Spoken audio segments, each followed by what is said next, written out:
안녕하세요. 여러분의 좋아요와 구독은 사연 보따리에 큰 힘이 됩니다. 안녕하세요. 저는 55세의 평범한 주부입니다. 저에겐 24살이 된 예쁜 딸 혜민이가 있습니다. 혜민이는 어릴 적부터 남다른 감수성을 가진 아이였어요. 꽃이 피는 것을 보며 감탄하고 작은 동물들에게도 따뜻한 손길을 내미는 그런 아이였죠. 혜민이가 성장하면서도 그 순수함을 잃지 않아 얼마나 고마웠는지 모릅니다.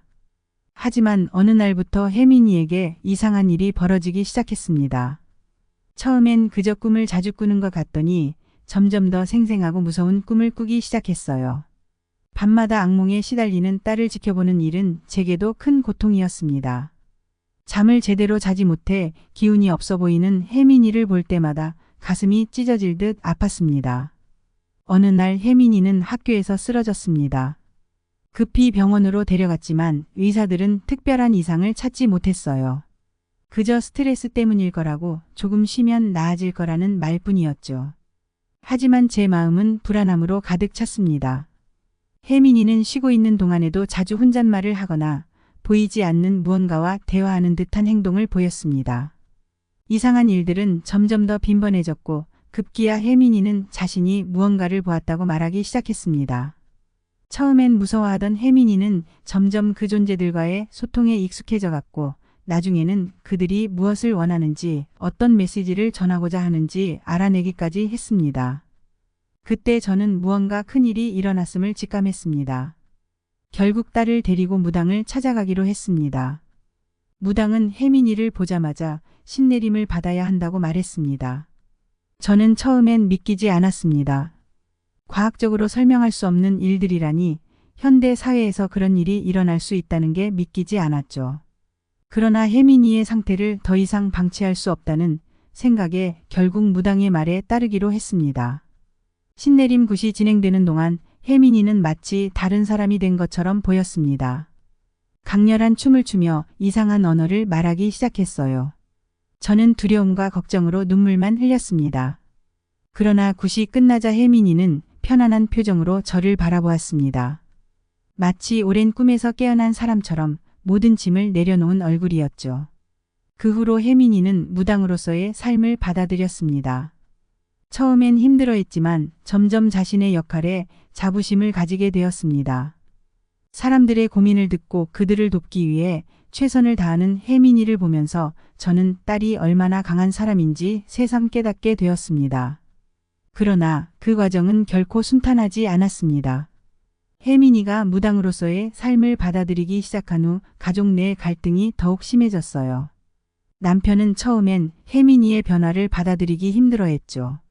남편은 전통적인 사고방식을 가진 사람이었고 무당이라는 직업에 대해 부정적인 인식을 가지고 있었죠. 남편은 혜민이의 신내림을 거부하며 딸 아이가 다시 평범한 삶을 살기를 원했습니다. 무당이 되는 것은 딸의 인생을 망치는 길이라고 생각했어요.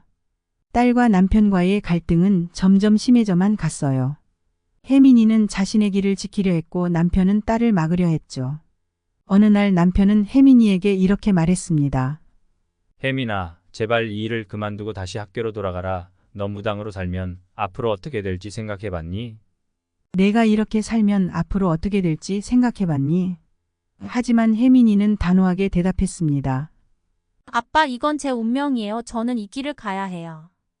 혜민이의 단호한 태도에 남편은 분노했고 결국 폭발하고 말았습니다. 내가 그렇게 고집을 부린다면 이 집에서 나가라. 우리 집안에 무당이 들어설 자리는 없다. 남편의 폭언에 혜민이는 눈물을 흘리며 집을 나갔습니다.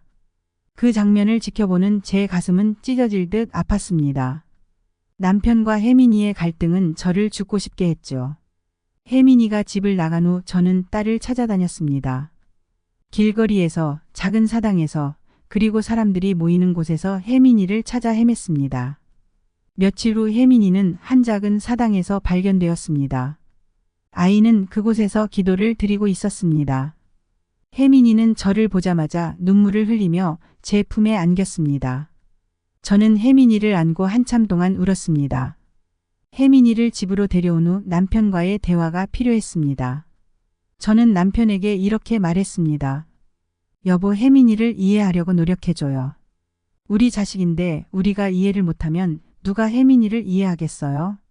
고집이 센 남편은 처음엔 고개를 저었지만 결국 제 말에 설득되었습니다.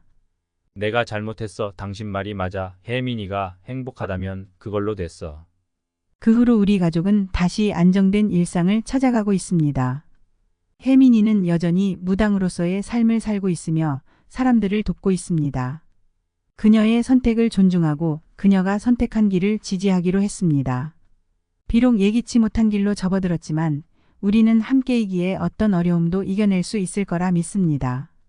하지만 문제는 여기서 끝나지 않았습니다. 혜민이가 신내림을 받은 후 우리 가족에게 찾아온 시련은 더 많은 문제를 야기했습니다.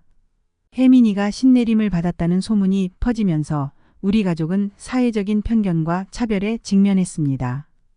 이웃들은 혜민이를 이상하게 바라보았고 우리 가족을 피하기 시작했습니다.